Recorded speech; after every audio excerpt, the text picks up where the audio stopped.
नमस्कार। आता 2026 सालामध्ये दुष्काळ सदृश जी परिस्थिती तयार झालेली आहे, यासाठी आपण सर्वांनी एकजुटीने त्याचा मुकाबला करायचा आहे। गावगाव जलस्रोत आटले आहेत आणि सार्वजनिक पाणी व्यवस्था अनेक ठिकाणी कमकुवत झाली आहे।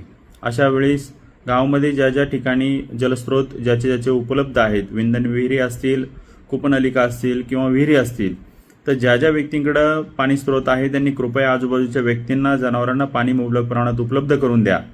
अन्यथा नाईलाजास्तव शासकीय स्तरावर सर्व इंधन विहिरी, कूपनलिका किंवा विहिरी जे जलस्रोत असतील ते अधिग्रहित केले जातील व त्यामुळे तुम्हाला स्वतःला सुद्धा इतर पिकांसाठी ते वापरता येणार नाही।